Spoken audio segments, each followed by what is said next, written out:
दोस्तों, मैं Kishan Murari Singh NGO partner के ऑफिशियल यूट्यूब चैनल पे आपका स्वागत करते हैं। आज हम लोग बात करेंगे सेक्शन 8 के लिए। सेक्शन 8 एनजीओ कैसे रजिस्टर्ड होता है, किन किन बातों का इसमें ध्यान देना होता है, उसके लिए आज हम लोग बात करेंगे। तो आप लोग हमारे साथ बने रहिए। आपको स्टेप बाय स्टेप हम बताते हैं कि सेक्शन 8 में क्या क्या चीज़ें होती है, कैसे कैसे होती है। और अगर हमारे चैनल पे या सोशल मीडिया कहीं किसी भी अकाउंट पे आप देख रहे हैं तो हमारे पेज को लाइक, फॉलो और सब्सक्राइब करिए, ताकि आपको इस तरह का नोटिफिकेशन मिलता रहेगा, वीडियो मिलता रहेगा। और कोई भी अगर इससे रिलेटेड आपको डिटेल में जानकारी चाहिए होगा तो हमारे दिए हुए नंबर पे आप कॉल कर सकते हैं हमसे, और या कमेंट कर सकते हैं, हम आपको रिप्लाई करेंगे। और कंसल्टेशन हमारा सारा फ्री ऑफ कॉस्ट होता है, तो आपको कंसल्टेशन के लिए कोई चार्ज नहीं देना होते हैं, तो इसके लिए निश्चिंत रहिए। और चलिए आज बात करते हैं हम सेक्शन 8 एनजीओ के लिए।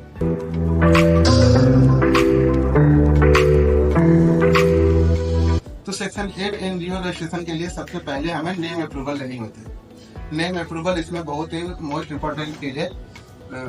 नेम अप्रूवल के लिए आपको नेम यूनिक रखना होगा, ताकि आपको नेम अप्रूवल मिल जाए, अदरवाइज नेम नहीं मिलता। क्योंकि इसमें नेम अप्रूवल जब तक नहीं मिलेगा आपका रजिस्ट्रेशन प्रोसेस नहीं होता। तो नेम अप्रूवल लेते समय आपको ध्यान रखना है कि नाम हमें यूनिक रखना है, अदरवाइज वो आपका रिजेक्ट हो जाएगा। फिर से आपको रीसबमिट करना होगा, उसमें टाइम आपका एक्सपेंड होगा। तो इसलिए टाइम बचाने के लिए आपको पहले ही ऐसे नाम चूज करने हैं जो कि हमें मिल जाए, जो किसी और नेम से मिलता जुलता ना हो, तो वो नेम अप्रूव मिल जाता है। नेम अप्रूवल के बाद हमें दो, इसमें कम से कम 2 डायरेक्टर की जरूरत होता है। 2 डायरेक्टर, उसके अलावा और भी अगर ऐड ऑन करना चाहते हैं तो कर सकते हैं, नहीं तो कम से कम 2 डायरेक्टर इसमें चाहिए। तो 2 डायरेक्टर आपको चाहिए होंगे, उनके डीएससी बनते हैं, डीन बनते हैं, और फिर उसके बाद रजिस्टर प्रोसेस होता है। रजिस्टर प्रोसेस से पहले हमको इसमें एमओए बनाना होता है, मेमोरेंडम ऑफ आर्टिकल, और एओए भी बनाना होता है, आर्टिकल ऑफ एसोसिएशन, जिसमें ऑब्जेक्टिव और आपके बोर्ड ऑफ डायरेक्टर डिसाइड करते हैं कि सारे क्या क्या चीजें होते हैं। जैसे आपको मैंने बताया था ट्रस्ट में कि बोर्ड ऑफ ट्रस्टी होता है, जो कि सारे ट्रस्ट के कामों को देखता है, और जो भी डिसीजन उनको लेना होता है डिसीजन लेते हैं, उसके अकॉर्डिंगली अपना काम करते हैं। सेक्शन 8 में गवर्निंग बॉडी होता है, जो कि ये डिसाइड करता है कि हमें एनजीओ में क्या करना है। उसी तरह सेक्शन 8 में आपको बोर्ड ऑफ डायरेक्टर होते हैं, जो कि ये डिसाइड करते हैं कि हमें क्या करना है, कैसे करना है, कब करना है। इसके लिए बोर्ड ऑफ डायरेक्टर होता है। तो ये सारी चीजें ऑब्जेक्टिव होते हैं कि आपका क्या एम है, क्या आपको करना है, तो वो ऑब्जेक्टिव होता है। तो ये सारे एमओए, मेमोरेंडम ऑफ आर्टिकल, और एओए, आर्टिकल ऑफ एसोसिएशन में हमें डिफाइन करने होते हैं। उसके बाद फिर आपको इसके सपोर्टिंग डॉक्यूमेंट, जैसे उसमें आपको मैंने बताए थे कि ATG 12 एनजीओ दर्पण, नीति आयोग, MSME, ये सारे चीजें सपोर्टिंग सर्टिफिकेशन होते हैं, जिससे कि आपको प्रोजेक्ट लेने में इजी हो जाता है।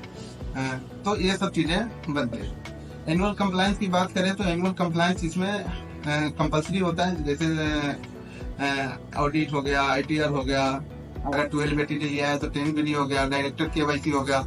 क्योंकि इसमें किसी भी तरह का कोई भी कंसेशन नहीं मिलता, जैसे ट्रस्ट या सोसाइटी के केस में मिलता है कि अगर 2.5 लाख से अगर कम का ट्रांजेक्शन आपका है तो आपको ऑडिट कराना कोई कंपलसरी नहीं है। अगर 12 ATD नहीं है तो, अगर 12 ATD है तो आपको उसमें भी कराना होता है ऑडिट। इसमें ऑडिट के साथ में RO से भी होता है, और डायरेक्टर KYC भी होता है। तो इसका थोड़ा सा एनुअल कंप्लायंस अधिक होता है। इसमें 12 ATD नहीं होता है तब भी हमको ऑडिट कराने होते हैं। अगर 12 ATD है तो कराने ही कराने हैं। उसके बाद 10 BD भी फाइल करने होते हैं।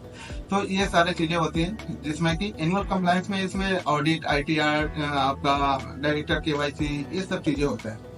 तो ये ऐसे प्रोसेस होता है। और फिर जब ये रजिस्ट्रेशन होता है, उसके बाद जैसे ट्रस्ट और सोसाइटी में होता है कि आपको एनजीओ दर्पण करना है, EM दान करना है, MSME करना है, 12 ATD करना है, CSR करना है, ये सारी चीजें हमें करना होता है सपोर्टिंग के लिए।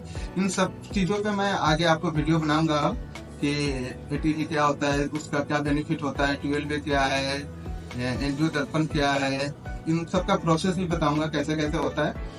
तो आप बने रहिए, और हमारे YouTube चैनल या किसी भी सोशल मीडिया प्लेटफॉर्म पे वीडियो आप देख रहे हैं तो लाइक, कमेंट, शेयर करिए। और जो भी अगर आपको कुछ भी अगर इसके बारे में आपको डिटेल में जाननी है तो आप हमें कॉल कर सकते हैं दिए हुए नंबर पे, या हमें आप हमारे वेबसाइट पे भी जाके देख सकते हैं। सारी चीज़ें हमारे वेबसाइट पे भी अवेलेबल है।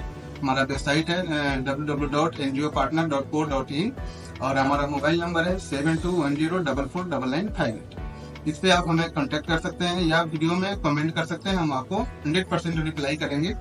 और सब्सक्राइब करिए और कमेंट जरूर करिए ताकि हमें और भी मोटिवेट मिलता रहे और भी वीडियो हम बनाते रहें। अभी के लिए इतना ही, थैंक यू। और वीडियो को लाइक शेयर कमेंट करना ना भूलें।